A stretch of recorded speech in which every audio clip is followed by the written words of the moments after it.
drone. And what it'll do is you can select a point of interest. It could be you, it could be a farmhouse, and you'll highlight that point of interest and then select one of the quick shot modes, hit a button, and the drone will fly a predetermined pattern, keeping that point of interest right in the center of the frame. So it's essentially turning you into an amazing pilot just by hitting a button. So it's pretty cool. You automatically become Francis Ford Coppola just by touching a button. And one of the things I love so much about the DJI drones and the Mini 3 in particular is that it's not a hard drone to fly. So if you're out for your first or your second or your third flight and there's something you want to capture, you can highlight it, hit the button, and have the drone circle it, have it fly away from it, have it do a loop around it in a boomerang fashion. And I'm going to show you all the different modes, but for me what that does is it gives me just a different perspective that I love putting into video clips. So when I'm filming something, if I found a beautiful, I don't know, haystack or something that I want to film, I can hit one of the quick shots, it'll automatically fly around the haystack and capture it from every angle, and it's just a really easy way to fly the drone. So I'll show you all 6, and then I'll come back at the end with a couple of final thoughts. So stay tuned, here we go.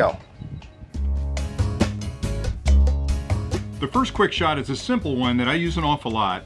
It's the basic quick shot that everybody knows. It's called a droney, and it provides a great view of you and the area behind you as the drone flies up and away from you on a straight line. It's the perfect shot to use if you have beautiful landscape behind you and you really want to reveal that slowly, because it focuses on you, but as it pulls back and up, it exposes all that landscape behind you. So if you're standing near the shore or you're near a nice area of woods, or maybe there's a beautiful park nearby, it's a great shot to use for that.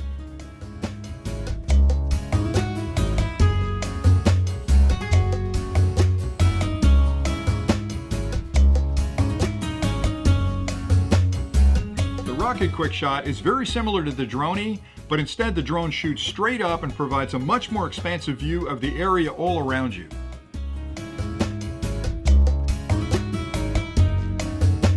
The asteroid quick shot's another one that you may not use that often, but it's an incredibly impressive shot, and it's fairly complex because it starts off focusing on your point of interest, whether that's you or something else you'd like to keep in the main center of the frame, and it starts by taking a video as it's flying away, and about midway through the process, it stops the video and starts taking panoramic shots of the area around you, and then combines all of that into this tiny little planet montage that looks incredible. It looks like you're standing on this tiny little planet. And you may not use it often, but when you do, people will want to know how you did it.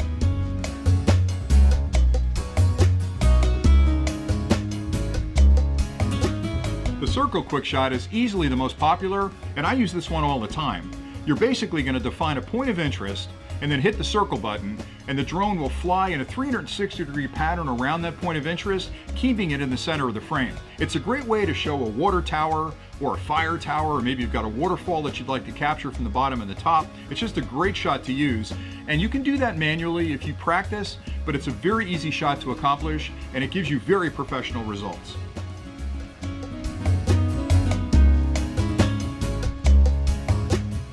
The helix shot is another really interesting one that I use on occasion, and it's basically a modified circle shot that as the drone circles the point of interest, it's also ascending in the air. So it's a bit of a corkscrew pattern that it's following, and it's exposing more and more of the background area around you. And that's a great one to use if you're in a beautiful location, maybe you're standing on a rock at the edge of the beach. It just gives you a real good feel for the area around you.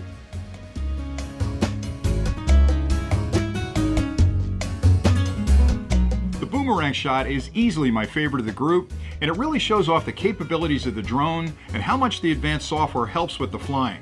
While you could accomplish this shot by flying manually, it takes a lot of experience to maintain focus on a point of interest while circling that point of interest, and at the same time elevating and descending with the quad. This makes for a really interesting shot that does a great job of showcasing both the point of interest and the area around them in a very dramatic fashion.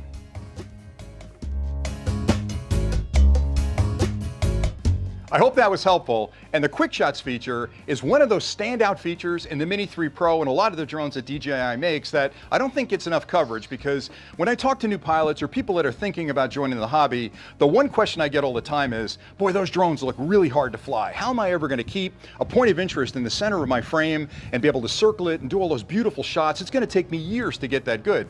And the honest truth is, you're going to take some time to become a really good pilot. Circling an object's a little bit tricky because you've got control of both joysticks at the same time. So to maintain that smooth rotation around an object and keep it in the center of the frame takes a lot of practice. But the secret is, quick shots will do it for you automatically. So when I show new flyers, the quick shot feature, I show them to highlight an item, push a button, and it'll actually fly around that object. They fall in love with it immediately. So that gives you a quick way to get the perfect shot until you get good enough as a pilot to do it on your own. But either way, I use it all the time. That's a big secret. Don't tell anybody, because sometimes I'm in a hurry and I want to get that perfect shot. The Mini 3 Pro drone has a completely redesigned airframe, which is a radical departure from the 3 previous models of Mini drones released by DJI that included the Mavic Mini, the Mini SE, and the Mini 2. Now I've got a Mini 2 here for comparison purposes, and when I set this down next to the Mini 3, you'll notice pretty quickly that the older airframe is a little bit longer, it's a little bit skinnier, and it's also lower to the ground. I think it's absolutely amazing that the engineering teams at DJI were able to incorporate all of the upgrades for the Mini 3 Pro and still keep this airframe under 249 grams. When you consider you've now got obstacle avoidance incorporated, you've got a brand new design for the gimbal with a larger camera, and still it's under 249 grams. Now, as I go through the overview of the Mini 3 Pro, I may occasionally refer back to the Mini 2 because I always like to understand what the current version offers and what's been changed in the new version and why, from an engineering perspective, you change that and what benefit does it provide. So I'll refer back occasionally to the Mini 2. The first thing I want to mention is the way the arms support the drone. So if you look back on the original airframe design, you've got this leg coming down from the top arm, which did two things. It supported the drone in addition to these feet in the back, but it also made it a little clumsy to open the arms, because if you open the bottom arm first, you couldn't actually open the top arms. So you had to remember to fold the top arms out first and then fold back the bottom arms. But the key here is that some of the weight of the drone was borne by that particular arm in addition to this back here, which put some stress on the arm. So if it came down hard, you might rock that arm a little bit. So that's been changed in the Mini 3 Pro. On the new design, there's no weight on any of these arms, and you can fold them out in any order you'd like. So I can fold the bottom ones out first, then the top ones, or I can fold the top ones out first and then the bottom ones. But the key here is that all the weight to support this drone is on the bottom, on these 4 feet. So it actually lands down on these 4 feet. There's little rubber pads in there for some shock absorption, and it's just, I think, a better design for landing the drone. Now, one thing I do want to point out, because I always like to build some physics or some science into these conversations, is that when you're folding the arms out, you'll find that they're spring-loaded. So as you're folding these out, right about mid-travel right there, the built-up tension in that spring wants to release, and wants the spring all the way open on its own. Don't ever let go of that arm, because if you remember back to science class, a wound spring has what's called potential energy in it, which wants to be dissipated, and it's going to turn into kinetic energy when it's moving. So it's energy in motion. As you're swinging this open, right about here, it wants to dissipate all that energy and swing this arm open. And the challenge there is when it reaches the end of travel, there's a lot of kinetic energy that has to be dissipated. That's going to travel right down the arm into the joint and crack that joint over time. So the simple answer is always hang on to this all the way to the end of travel. Never let it snap open on its own. All right, so let's start on the top of the drone, because there's some interesting things up here to look at. For starters, you have a power button on the back. You can't check the level of the battery by the battery. You have to check it through this button. So the battery's in the drone. If you tap that button, it'll tell you how much of a charge is on that battery currently. Each of those LEDs represents 25%. If it's flashing, it's less than 25. So if you have 3 of them with 1 flashing, you're somewhere between 75 and 100%. If you want to turn the drone on, you'll tap it and hold it. It'll go through its power on self-test routine. It'll move the gimbal around. Make sure you take the gimbal cover off. It'll move the gimbal around to make sure it's got freedom of motion. It'll check the electronics inside to make sure everything's ready to go. It'll start looking for the controller. You'll also see 2 new vents on the back. The venting on this is really important because there's a lot of electronics inside there that gets really, really warm when it's working. You've got, motion sensors, I should say obstacle avoidance sensors. You've got a new camera. You've got a new processor that can handle 150 megabits a second from the video coming back. So everything in there is drinking electrons and getting a little bit warm. So they need to keep it cool. These are really important because the air comes in the front, flows over those printed circuit boards, and comes out these exit vents in the back. You'll also notice some sensors up front. Now, the design of this, it really borrows heavily from the Air 2S, because the Air 2S has up sensors and forward sensors. This one doesn't have up sensors, but it's got forward sensors right here, and these are binocular sensors. And binocular sensors are important because what they're doing, just like with binoculars, is they're looking in front of you to give you some depth perception, because if you cover one of your eyes, you can't really tell how far away something is because you've got one eye, you can't get a depth perception out of it. The minute you open that second eye, you can tell roughly how far something's away. So these binocular sensors are doing the exact same thing. They're looking in front of the drone for any kind of obstruction, and if you have APAS turned on, they're actually looking to build a map of what's in front of it, and its only job when APAS is turned on is to avoid the solid object. So it's creating a map, looking for gaps that it can get through to avoid a tree or a building or something else in front of it. So binoculars up front. What's really interesting in the design is they don't have rear-facing sensors in the back, which most drones do. That would have made it a little clumsy, and it would have really, I think, impacted the aerodynamic design of it, and would have impacted these vents as well. So what they've done, again, clever engineering, is they've built the rear-facing sensors right here that look down the body of the drone and look behind it.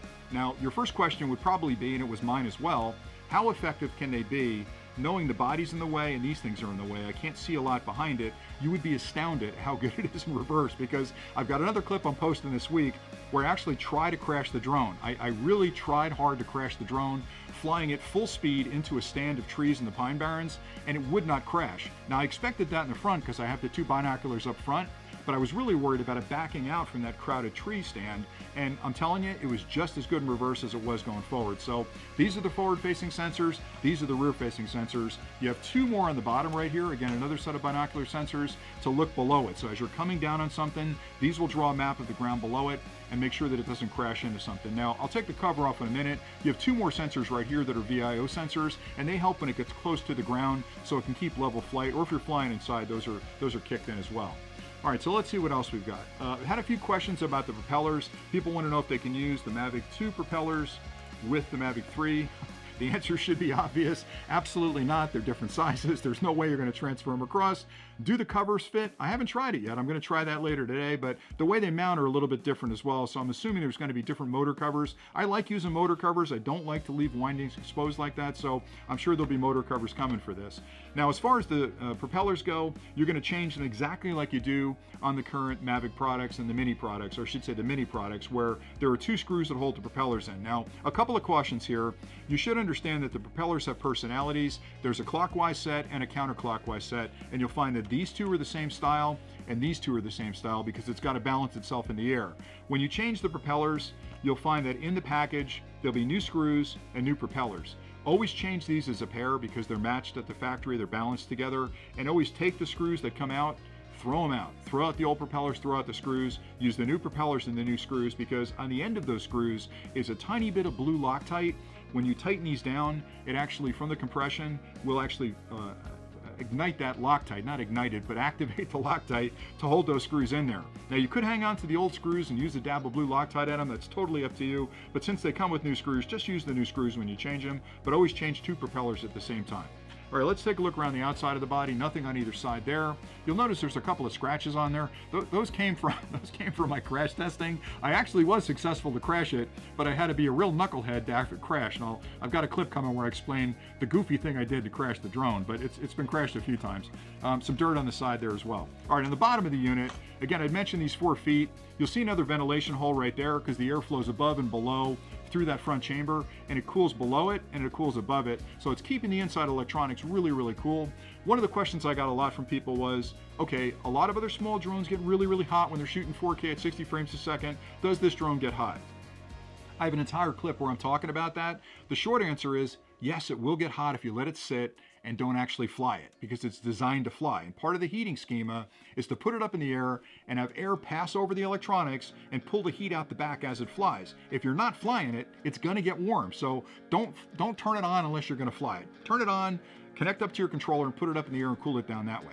All right, so let me take the gimbal cover off. And again, this is kind of a cool design. There's 2 little posts that stick down into the VIO sensors. You just lift it up there, pops right off the front, you're good to go.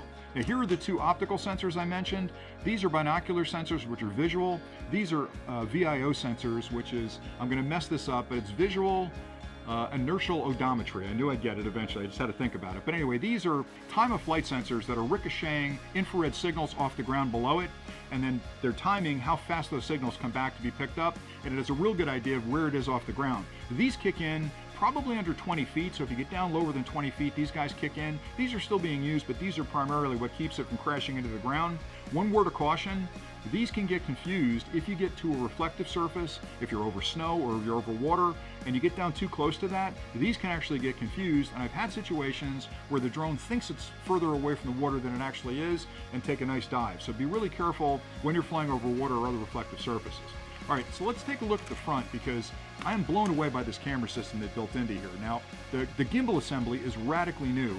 Before I talk about that though, look behind the camera. You see the vents up top there and the vents down the bottom there? I don't know if you can get a good look at those or not. I'll bring it a little closer. That's where the air comes in because as you're flying this, you're pushing it through the air. So the air goes through the drone, comes out those ventilation slots in the back and the bottom, and cools the electronics inside. All right, back to the camera.